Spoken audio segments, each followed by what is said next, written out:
আসসালামু আলাইকুম। হোমওয়ার্ক শিক্ষা চ্যানেলে আপনাদের সবাইকে স্বাগতম। আশা করি সবাই ভালো আছেন। আমরা ফিজিক্স থ্রির ধারাবাহিক আলোচনা করতেছিলাম। তার ধারাবাহিকতায় আজকে আমরা চ্যাপ্টার 2 স্থির তড়িৎ ক্ষেত্র এই অধ্যায়ের কিছু সমাধান দেখব। ঠিক আছে? আচ্ছা, স্থির তড়িৎ ক্ষেত্রের যেসব হলো আপনার ব্যাখ্যামূলক আছে সেসব আপনারা সবাই পড়ে নেবেন সমাধান থেকে। আর আমরা ম্যাথমেটিক্যাল টার্মগুলো আমরা সব করে দেবো। ঠিক আছে? এই যে তড়িৎ দ্বিমেরু ভ্রামক, এটা সবাই পড়ে নেবেন। আবার তড়িৎ ক্ষেত্র প্রাবল্য এবং তড়িৎ বিভব বলতে কি বুঝো, ঠিক আছে, এসব পড়ে নেবেন, যেসব গুরুত্বপূর্ণ ব্যাখ্যামূলক। আমরা করাবো হচ্ছে 4 নাম্বার। 4 নাম্বার কি বলা হচ্ছে, একটি চার্জিত রিংয়ের অক্ষস্থিত কোনো বিন্দুতে তড়িৎ ক্ষেত্রের রাশিমালা নির্ণয় করতে হবে। এই তড়িৎ ক্ষেত্রের রাশিমালা নির্ণয় কার?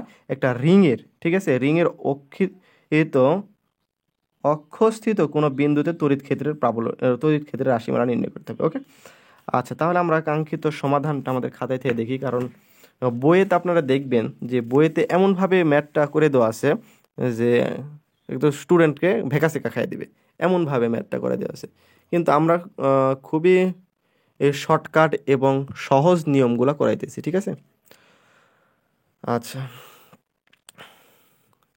তাহলে প্রথমে আমাদেরকে যেরকম আমাদের হচ্ছে একটা রিং, এই যে আমরা একটা রিং অঙ্কন করে নিলাম। ঠিক আছে? তাহলে রিংয়ের হলো অ- অক্ষস্থিত, এই যে একটুগুলো অক্ষ, ঠিক আছে, এগুলো অক্ষ, এই অক্ষস্থিত আমরা তড়িৎ অক্ষস্থিত কোনো বিন্দুতে হচ্ছে তড়িৎ ক্ষেত্রের প্রাবল্য নির্ণয় করতে হবে। এই যে অক্ষস্থিত বিন্দু, এটা ধরে নিলাম মনে করেন। আর এখানকার আমরা প্রাবল্য, এখানে আমরা একটা দিতে পারতাম যে এটার হচ্ছে প্রাবল্য কত, সেটা আমাদেরকে নির্ণয় করতে হবে। ওকে, আচ্ছা, এখন এই যে চিত্রটা আমরা কিভাবে অঙ্কন করলাম, ঠিক আছে, সেটার বর্ণনা এখানে দেওয়া আছে। তাহলে এখন আমরা একটু পড়ে নিই যে কিউ পরিমাণ চার্জ, ঠিক আছে, কিউ পরিমাণ চার্জ এ ব্যাসার্ধের বৃত্তাকার রিংকে সুষমভাবে বণ্টিত রিংয়ের একটি ক্ষুদ্র উপাদান ডিএস বিবেচনা করে। এই যে আমরা এখান থেকে কি বলতেছি যে কিউ পরিমাণ চার্জ, তাহলে কিউ পরিমাণ চার্জ হচ্ছে এ ব্যাসার্ধের, এই যে এ ব্যাসার্ধের, ঠিক আছে, তাহলে এ ব্যাসার্ধের কি পাইতেছি যে উপাদানটা হচ্ছে ডিএস, এই যে ডিএস পাইতেছি, ঠিক আছে, এই ডিএস, এই ডিএস। আচ্ছা, তখন আমরা কি ডি কিউ ইকুয়াল কি পাই, D Q equal Q divided 2 pi A DS. এটা কিভাবে পাইছি আমরা একটু দেখাবো। আচ্ছা, এটা বলে দিই যে একটা বৃত্তকে কি বলা হয়, এস। এস মানে কি পরিধি, এস ইকুয়াল পরিধি, ঠিক আছে, এস ইকুয়াল কি পরিধি। তাহলে আমরা ডি কিউ ইকুয়াল জানতে পারি যে কিউ মানে চার্জ, মানে আধান, এক কথায় আধান চার্জ ডিভাইডেড বাই এস, ঠিক আছে, এখানে ডিএস। তাহলে আমরা এই যে পরিধিটা কি এস, তাহলে এই পরিধিটা যদি এটা নির্ণয় করি, এই বৃত্তের পরিধি নির্ণয় করতে পারি, আমরা একটা সূত্রই জানি যে বৃত্তের পরিধি কিন্তু 2 পাই এ, এটা হচ্ছে বৃত্তের পরিধি। তাহলে এস এর দাঁত আমরা বসাই দেব, তাহলে 2 পাই এ, এখানে ডিএস, এখানে ডি কিউ। তাহলে ডি কিউ পরিবর্তনে আমরা কি পেলাম, Q divided by 2 pi A DS. এই যে Q equal D Q equal Q divided by 2 pi A DS, এটা আমরা লিখলাম। ওকে, আচ্ছা, এখন আমরা চিত্রটা অঙ্কন করলাম। এখানে আমরা আর দিলাম, এখানে এক্স দিলাম, থিটা, এখানে পি, এখানে D E sine theta, D E sine theta, আর এখান থেকে যেটা বের হয়েছে মানে এই মাঝে থেকে এটা হচ্ছে ডি ই কস থিটা, ঠিক আছে, এখানে ডি এসব পেলাম। তাহলে এই যে চিত্রটা আমরা কিভাবে অঙ্কন করলাম সেটা আমরা এখানে বর্ণনা তুলে দিয়েছি। কি ধরে রিং এর অক্ষের এর ওপরে এক্স দূরে, এই যে এক্স দূরে কি ডিকিউ এর জন্য পি বিন্দুতে, এই যে পি বিন্দুতে তড়িৎ ক্ষেত্র প্রাবল্য ডিই, এখান থেকে তড়িৎ ক্ষেত্র প্রাবল্য কি হয়েছে, এখানে ডিই, এই যে ডি পেলাম, ঠিক আছে।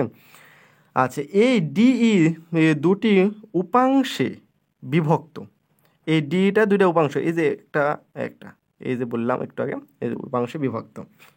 আচ্ছা, ডি ই সাইন থিটা, এই যে এখানে ভাগ হয়েছে ডি ই সাইন থিটা, এখানে আবার ডি ই সাইন থিটা।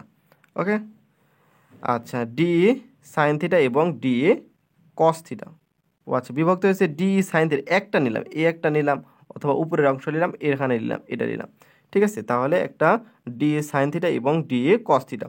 তাহলে ডিএস এর উল্টো পথে, ডিএস এর উল্টো পথে এই একই পরিমাণ চার্জের উপাদানের এর পি বিন্দুতে, এই যে ডিএস গুলা ব্যবহার করেছি, ডিএস এর উল্টা বিন্দুতে পি বিন্দুতে, এই যে পি বিন্দুতে, মানে এরা যখন উল্টায় দেবো তখন কি হবে, ডি ই সাইন নিষ্ক্রিয় হবে, তখন হচ্ছে এপারে যখন আসবে তখন এটা সাইন নিষ্ক্রিয় হবে, ঠিক আছে। ফলে ডি কস থিটা থেকে এ পি বিন্দুতে তড়িৎ ক্ষেত্র প্রাবল্যের মান বের করা যাবে, ঠিক আছে।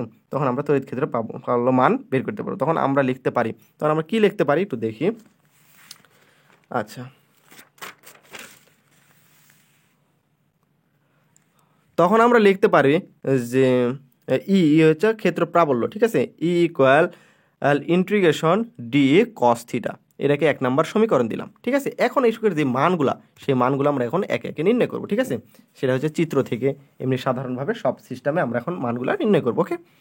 আচ্ছা, এখন ডি ইকুয়াল কি জানি, যে ডি ইকুয়াল আমরা হচ্ছিল এটা হচ্ছে কি ক্ষেত্র প্রাবল্য, আমরা এটার একটা সূত্র শিখেছিলাম 1/4πε0, ঠিক আছে। আর এখানে আমরা ডি এর পরিবর্তনে D Q divide by R square, কারণ কি এটা হচ্ছে উপরে হচ্ছে আধান ডিভাইডেড বাই ব্যাসার্ধের উপর স্কোয়ার, একটা সূত্র আমরা শিখে এসেছিলাম, ঠিক আছে, প্রথম চ্যাপ্টারে। তার কারণে আমরা D Q divided by R square ব্যবহার করলাম। এখন আমরা এখানগুলো মানগুলো একটু বসাবো, কিভাবে মানগুলো বসাই, যে এই যে আর এর মানটা কি পাই আমরা একটু দেখাই, আমরা চিত্রতে যাই তাহলে। এই যে আর অংশ, এটার মানটা আমরা কি পাবো, ঠিক আছে। এটার মান আমরা কি পাবো, যদি এই যে আমরা একটু চিত্রটা এটা আমরা অঙ্কন করে নিই এখানে, যে এরকম একটা ঠিক আছে, তাহলে এক্স এ আর এটা হচ্ছে আর, ঠিক আছে। এটার যদি আমরা মান নির্ণয় করি তাহলে কি পাবো, ও আর স্কোয়ার ইকুয়াল এ স্কোয়ার প্লাস এক্স স্কোয়ার, কারণ এটা হচ্ছে অতিভুজ। তাহলে আমরা একটা সূত্র জানিছি, অতিভুজ স্কোয়ার ইকুয়াল বাকি দুই বাহুর স্কোয়ার, ঠিক আছে, এটা পিথাগোরাসের সূত্র অনুযায়ী। তাহলে এটাকে যদি আর কনভার্ট করি তাহলে এখানে root over A square plus X square পাই, ওকে। আচ্ছা, এই যে আর এর মানটা আমরা পেলাম, ঠিক আছে। তাহলে এখন যদি আমরা এখানে বলতেছি আর এর মানটা কি পেলাম, এই যে এক্স এ স্কোয়ার প্লাস এক্স স্কোয়ার, ঠিক আছে। তাহলে আর এর মানটা আমরা ব্যবহার, আর স্কোয়ারের মানটা হয়েছিল এ স্কোয়ার প্লাস এক্স স্কোয়ার বসালাম, ওকে। এখন এটা বসানো কমপ্লিট হলো। এখন আমরা কসের মান নির্ণয় করবো, এখান থেকে কস। তাহলে কস থিটা ইকুয়াল কি জানি, ভূমি বাই অতিভুজ। তাহলে এটা কি ভূমি বাই অতিভুজ। তাহলে কস থিটা ইকুয়াল ভূমি বাই অতিভুজ, অতিভুজ, ভূমি বাই অতিভুজ। তাহলে ভূমিটা কি আছে দেখো তো, ভূমি হচ্ছে এক্স, ঠিক আছে, এক্স ডিভাইডেড বাই অতিভুজ কি আর, এই আর লিখলাম, ঠিক আছে। এখন আমরা এই আর এর মান কিন্তু জানি, কি মান, এই যে মানটা, ঠিক আছে, R equal root over A square plus X square, ঠিক আছে। তাহলে আর এর দ্বারা root over X square plus A square বসালাম, ওকে। আচ্ছা, এখন আমরা এই যে ডিই এবং কস থিটার যে মানগুলো পেলাম, এই মানগুলো আমরা 1 নম্বর সমীকরণে বসাবো, ঠিক আছে, 1 নম্বরে বসাবো। তাহলে আমাদেরকে কাঙ্ক্ষিত সমাধান কি পাওয়া যায় দেখা যাবে, ঠিক আছে। আচ্ছা, তাহলে আমরা এখন মানগুলো বসাই। তাহলে কি পাইতেছি, যে 1 নং হতে পাই বলতে এই 1 নং এর মান বসাবো। তাহলে ইন্টিগ্রেশন দেওয়া আছে, ই তো লিখলাম ইকুয়াল ইন্টিগ্রেশন দিলাম। তাহলে ডি এর পরিবর্তনে কি পাচ্ছি 1/4πε D Q divided by I X square plus X square, ঠিক আছে, এটা আমরা লিখে নিলাম। এবং কস থিটার পরিবর্তনে কি লিখতে পাচ্ছি, X divided by root over X square plus A square. তাহলে এটা আমরা এখানে ইনপুট দিয়ে দিলাম। তাহলে এখানে যা আছে তাই স্থির রাখলাম, এবং এখানে একটু কাজ করছি, এটা গুণ করে কি হয়েছে এক্স ডি কিউ, ঠিক আছে। এখন নিচে কি পাইছি দেখুন তো, এখানে কি বলতেছে যে এই যে রুটের মান কত আমরা হাফ জানি, ঠিক আছে। তাহলে এই পুরোটার উপরে যদি আমরা হাফ লিখি তাহলে হবে না, তাহলে হবে। তাহলে এটার উপর কিছু না বলতে 1 আছে, তাহলে এটার উপর কিছু না বলতে 1 আমরা লিখলাম, আর এটার উপর হাফ আছে তাহলে এটার হাফ লিখলাম। তাহলে এটা কি দুইটা একই সংখ্যা যদি গুণ অবস্থা থাকে, সূচকের নিয়ম থেকে জানি আমরা দুইটা যোগ হয়, ঠিক আছে, পাওয়ারগুলো। তাহলে 1 প্লাস হাফ, তাহলে এটাকে যদি আমরা লসাগু করি 1 + 1/2x যদি লসাগু করি তাহলে 3/2 হয়, যার কারণে আমরা এখানে 3/2 লিখেছি, ওকে। আচ্ছা, এখানে যা আছে তাই স্থির রাখলাম, আমি এখানে এক্স, হ্যাঁ এখানে ডি কিউটা সাইডে লিখলাম, আর এখানে নিচে যা আছে তাই অংশটা লিখলাম, ওকে। এখন এখানে যা আছে তাই ব্যবহার করার পরে আমরা এখানে কি পাচ্ছি, এক্স ডিভাইডেড বাই এখানে যে অংশটা আছে সেটা অংশ লিখলাম। এখন হচ্ছিল ডি কিউ, ঠিক আছে, এখানে ডি কিউ এর এখন আমরা একটু কাজ করব, ঠিক আছে। এখন আমরা ডি কিউ এর পরিবর্তনে আমরা কি জানি দেখুন, যে ডি কিউ এর পরিবর্তনে আমরা নির্ণয় করেছিলাম, এই যে ডি কিউ এর পরিবর্তন নির্ণয় করেছে Q divided by 2πa ds, ঠিক আছে, এটা আমরা এখন লিখবো, ঠিক আছে, ডি কিউ এর পরিবর্তনে। আচ্ছা, তাহলে আমরা ডি কিউ এর পরিবর্তনে এটা লিখলাম, এই যে এখানে, তাহলে ডি কিউ এর পরিবর্তনে এই অংশটা আমরা লিখলাম, ওকে। আচ্ছা, এখন আমরা এখানে কাজ করব কি, এটার অংশটা ইন্টিগ্রেশন করব। ইন্টিগ্রেশন করার আগে যেহেতু হচ্ছে আমাদের কনস্ট্যান্ট ভ্যালু, সেটাকে বাইরে নিব, আর যেটাকে ডিফারেন্ট ইন্টিগ্রেশন করা যাবে সেটাকে আমরা ইন্টিগ্রেশনের ভিতরে রাখবো। তাহলে এটা কনস্ট্যান্ট ভ্যালুটাকে বাইরে রাখবো, এই পুরো টার্মটাই বাইরে রাখবো, আর ইন্টিগ্রেশন ডিএস, এই ডিএক্স এ শুধু আমরা ইন্টিগ্রেশন করবো। ঠিক আছে, তাহলে এটা পুরো টার্মটা স্থির থাকলো। তাহলে এখানে ডিএস এস এর সাপেক্ষে ইন্টিগ্রেশন হচ্ছে। ঠিক আছে, তাহলে আমরা এস এর মান কি জানতাম, পরিধি, আমরা কি ওই যে শিখে আসছিলাম পরিধি এস ইকুয়াল টু পাই এ। ঠিক আছে, আমরা প্রথমেই দেখাইছিলাম এই ম্যাথের শুরুতেই। ঠিক আছে, যে পরিধি এস, তাহলে এস এর সাপেক্ষে, যার কারণে আমরা হচ্ছে টু পাই এ লিখলাম, এই যে এখানে আমরা লিখে দিয়েছি এস ইকুয়াল টু পাই এ। ঠিক আছে, তাহলে টু পাই এ লিখলাম এই পুরো টার্মের পরিবর্তনে। তাহলে এখান থেকে আমরা কি পাই দেখুন, এ টু পাই এ কাটা যায়। ঠিক আছে, তাহলে এখানে কিউ এক্স থাকতেছে, আর নিচে যা অংশ তাই, আর তো টার্মটা যা আছে তাই স্থির রাখলাম। তাহলে এটাই নির্ণয় তড়িৎ ক্ষেত্রের রাশিমালা। ঠিক আছে, এখন আমরা এই রাশিমালা নির্ণয় করলাম, এখন আমাদেরকে কিছু শর্ত দিতে হবে। ঠিক আছে, এখন শর্ত যদি না দিই তাহলে আমাদেরকে ম্যাথ পুরো মার্ক নাও দিতে পারে। ঠিক আছে, কিন্তু শর্ত যদি দিই তাহলে আমাদেরকে ফুল মার্কস দিবে। ওকে, আচ্ছা, শর্তগুলো দেখায় আপনাদেরকে একটু। যে এক নম্বর শর্ত, দুইটা শর্ত আমরা দেব, যে যদি এক্স গ্রেটার দেন এ হয়, মানে এ এক্সের মানটা যদি এর থেকে অতি নগণ্য হয়, মানে অগ্রাহ্য হয়। ঠিক আছে, তাহলে এক্স স্কোয়ারকে অগ্রাহ্য করা যায়। ঠিক আছে, এক্স স্কোয়ার বলতে কি, আমরা যেই হচ্ছিল সূত্রটা পেয়েছিলাম, মানে আমরা এর আগে যে ডিরাইভেশন করে সেই সূত্রটা এখানে লিখে নিয়েছি। ঠিক আছে, এক কথায় আমাদের যে রাশিমালা পেয়েছিলাম সেই রাশিমালাটা এখানে লিখলাম। তাহলে এখানে কি হচ্ছে, এ স্কোয়ার। ঠিক আছে, এ স্কোয়ারটা নগণ্য, তাহলে এ স্কোয়ারটা বাদ হয়ে যায়, মানে এ স্কোয়ার মান আমরা জিরো বসাও, তাহলে জিরো বসালে এই টার্মটা জিরো হয়ে যায়, তাহলে এক্স স্কোয়ার 3/2, তাহলে এই এক্স স্কোয়ার 3/2 থাকতেছে। ওকে, এই পুরো টার্মটার মধ্যে এখন এখানে যা আছে তাই স্থির রাখলাম। এখন এখানে কি, এই এক্স স্কোয়ার বলতে কি আছে, এই থ্রির সাথে আছে, তাহলে উপরে থ্রি আর নিচে টু, এই টু আর এই টু কাটা যায়, তাহলে কি থ্রি থাকতেছে, তাহলে এক্স কিউব হচ্ছে। ঠিক আছে, এটা যা আছে তাই এখানে চলো